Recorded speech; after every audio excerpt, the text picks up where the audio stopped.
राधनपुर नाम का एक बहुत ही बड़ा गांव था जिसमें एक लड़का रहता था जिसका नाम मोनू था। मोनू के बचपन ही में माता पिता का निधन हो गया था। मोनू के रिश्तेदारों ने उसको बड़ा किया था। जब वह बड़ा हो जाता है तो खुद मजदूरी जाता था। थोड़े दिनों के बाद उसके रिश्तेदारों ने एक लड़की से उसका रिश्ता कर दिया। थोड़े दिनों के बाद शादी का प्रोग्राम भी तय हो गया। गांव के सारे लोगों ने उसकी मदद की और उसकी शादी धूमधाम से हुई। मोनू और उसकी बीवी मेना दोनों खुशी खुशी रहने लगे। मोनू रोजाना मजदूरी जाता था। उससे उसका घर का गुजारा होता था। कुछ सालों बाद उसकी मृत्यु हो जाती है। उसकी एक लड़की और एक लड़का था। लड़की 12 साल की थी और लड़का 8 साल का था। लड़की 7वीं कक्षा में पढ़ती थी जबकि लड़का तीसरी कक्षा में पढ़ता था। मोनू के मर जाने के बाद कोई कमाने वाला ना रहा। उसके बाद मीना खुद दूसरों के घर झाड़ू पोछा मारती और उन पैसे से अपना घर चलाती थी। एक दिन सुबह जब उसकी बेटी और उसका बेटा स्कूल जाने लगे तभी उसकी लड़की कहने लगी, मम्मी, आज तो टीचर ने बोला था फीस लेकर आना। अरे बेटी, पैसे नहीं हैं। चल, मैं आज मालिकन के पास से लेकर आऊंगी। मम्मी मुझे 10 रुपए दे दो, मुझे आइसक्रीम खानी है। बेटा अभी नहीं है, शाम को तुझे दूंगी। बेटा और बेटी दोनों स्कूल चले जाते हैं और मैना भी झाड़ू पोछा के लिए मालिकन के घर चली जाती है। झाड़ू पोछा कर लेती है तो मालिकन से पैसे मांगती है। जी मालिकन, मुझे कुछ पैसों की जरूरत है। स्कूल की फीस भी भरनी है, कुछ घर में राशन लाना है। मालिकन कुछ पैसे दे देती है। मैना उसे लेकर अपने घर आ जाती है। जब शाम के 5 बजे थे, स्कूल की छुट्टी होती है। उस वक्त खाना बना रही होती है। तभी लड़की और उसका लड़का स्कूल से आते हैं।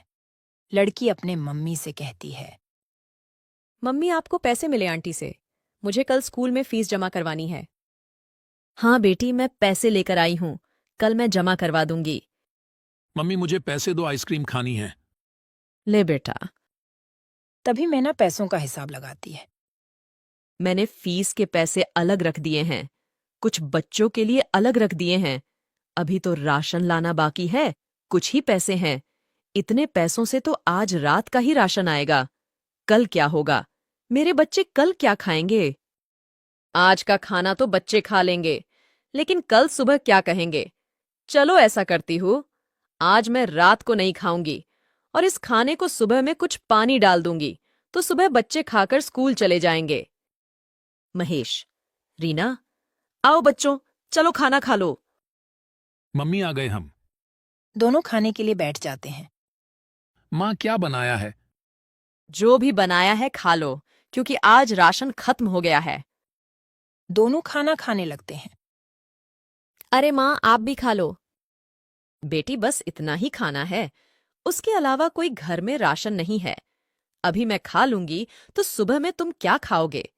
और कहीं काम भी नहीं मिलता है, फिर पैसे मैं कहाँ से लाऊंगी? अरे मम्मी, ऐसे आप निराश ना हो, मेरे जहन में एक आइडिया है। मम्मी, आप समोसे बहुत अच्छे बनाती हो ना? ऐसा करो, आप समोसे बनाकर बेचना शुरू कर दो। क्या पता हमारी आमदनी अच्छी हो जाए।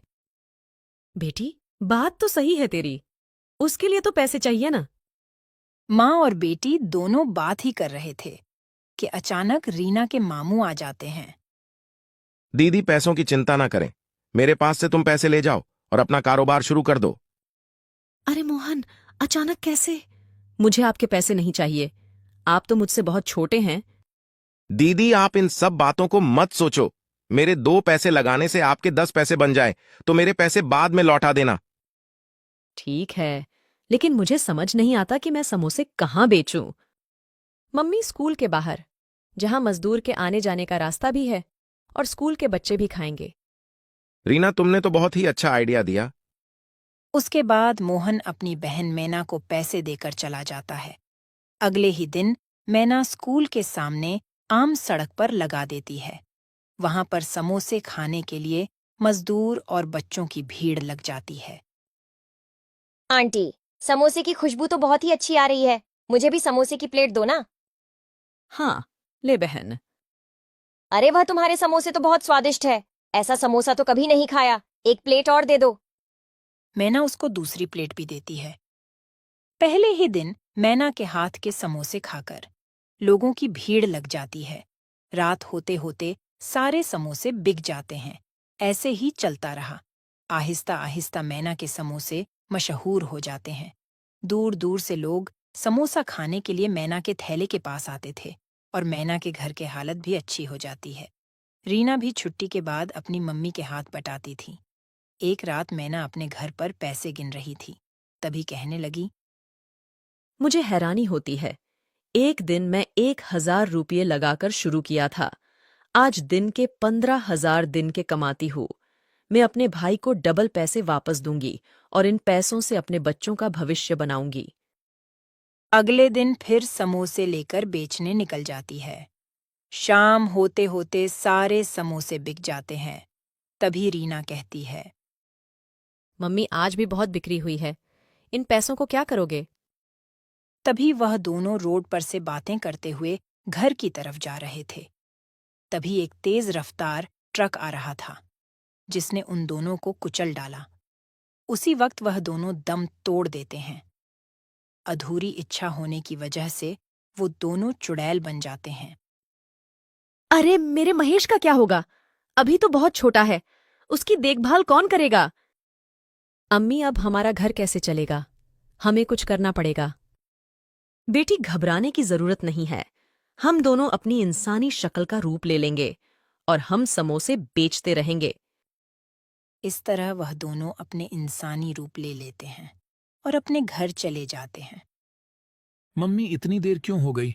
कब से मैं आपका इंतजार कर रहा था। मुझे तो डर लग रहा था। तभी मम्मी महेश को अपने गले से लगा लेती है। अगले दिन सुबह दोनों माँ बेटी इंसानी रूप में समोसे की लारी लेकर निकल जाती है। सुबह से लेकर शाम तक समोसे की लारी पर खूब भीड़ रहती है। सारे समोसे बिक जाते हैं। दोनों माँ बेटी घर जाती है तो दोनों दिन